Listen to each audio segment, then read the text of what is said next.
Oi, how the devil? I know what you're thinking. You're thinking, where's Bootneck been? Well, you're also thinking, look at the state of that scruffy, hairy bastard. I can't believe he doesn't brush his hair and have a shave before he presents a video. Well, you know, I've been so distressed by my needless, unfair ban. I've just been sat on the couch in my pants, eating cheese for a week. I'm kidding. There's just no barbers open.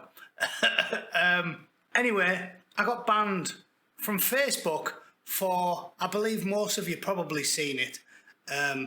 It was for taunting one of my own followers not even taunting them, saying, when they said, what do you do with these daft lefties? I said, put them in the pyjamas and say, go to bed, you little twat.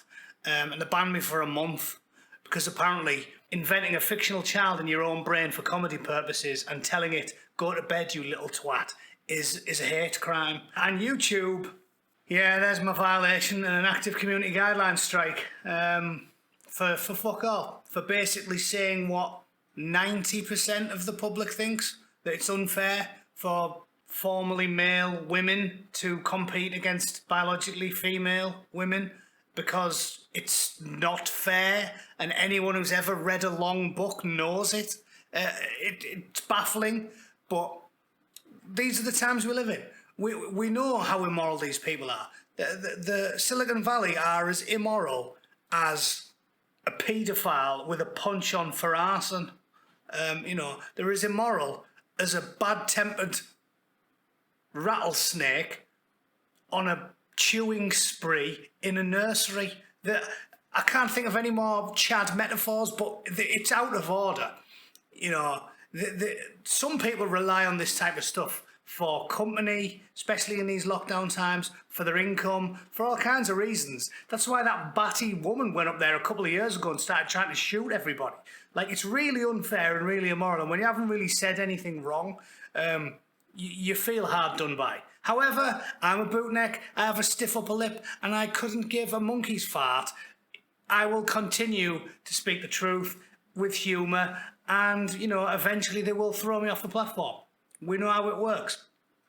I live in the surety that eventually it's all going to go tits up. When they ban and silence enough people who don't deserve it, there's going to be enough enmity towards them that the alternatives will start to gain ground. Eventually, I'm sure it. Nothing is too big to fail.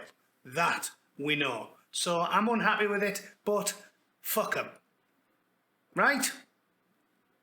I suppose I better do some content now. Let's do this. Politicians slammed as racist, sexist and misogynistic, all three. The holy trinity of social justice twattery.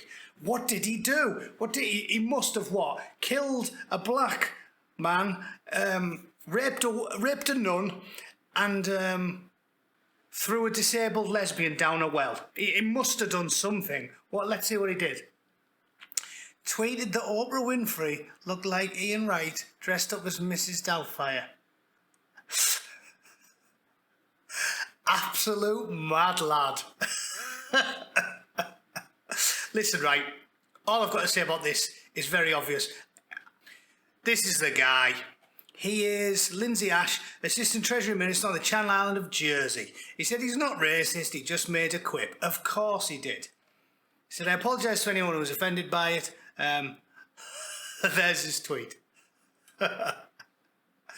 That's quite a good joke.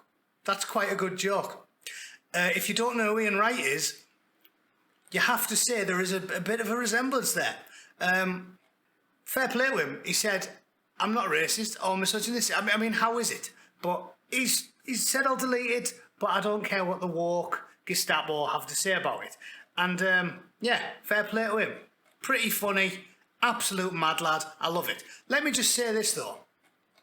This identity politics nonsense has gone way beyond anywhere. It gone too far 5 years ago. Now it's total lunacy. But if somebody happens to be a thing, you're not an ist or an ism or an ick just because you have a go at them, right? Can we just get that right off the bat? If I have an argument with a fat guy, if a fat bloke nearly runs me over in his car, and I'm outraged, and he leaps out the car, and I say, You fat fuck, you need a boomerang to put your belt on. Yeah, or you are so fat when you cut yourself shaving, marshmallow foam comes out. Some quip, some infantile, anti-fat, what would you call it now? Fattest? Everything's an ist, right? When I was a kid, it was just an insult.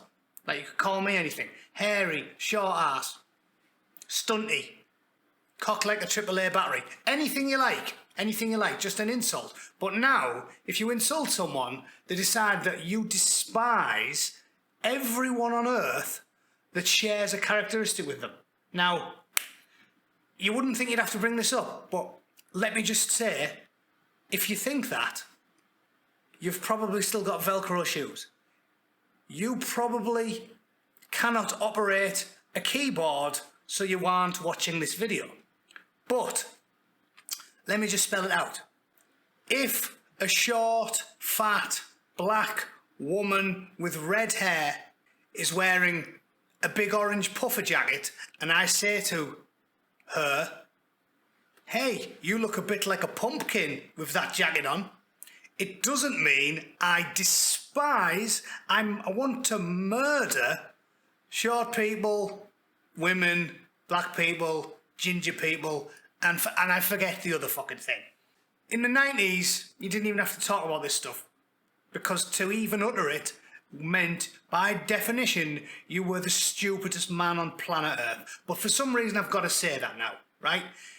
These words, these isms, are just words. There are any number of classifications you could make to put someone in. You could also say, oh, what size feet did the person with the orange jacket have? Oh, she had size 8 feet. Oh, yeah. Well, you despise everyone who's got size 8 feet. You're an anti-8ist. Right? Do you see what I'm saying? Did she have any tattoos? Yes, she had a tattoo. Ooh, it was an anti-tattoo hate crime. No.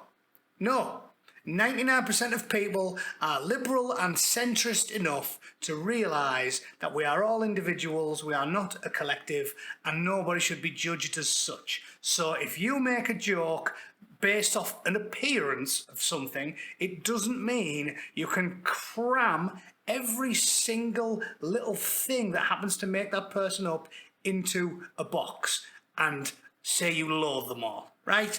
Any more than if you say, fucking hell, Matty, your breath stinks, you've got chronic body odour and a fat arse, doesn't mean you hate everyone with blue eyes or brown hair or white skin. Mad as fuck, I have to say it, but there we go. I'm going to call it there because it's late and I've got things to do. But the BBC spews will drop on Sunday, you lucky bastards. Unless, of course, I get banned again for this. Maybe they'll decide I have an irrational hatred for people that dress up like elderly women. I don't know. Anyway, thanks for watching. Check out Subscribestar and Ko-Fi and share this video and do all of that shit because I need a head start. I've been off for a week. See you guys soon. And God save the Queen. God save her. And he can bless America while he's at it. See ya.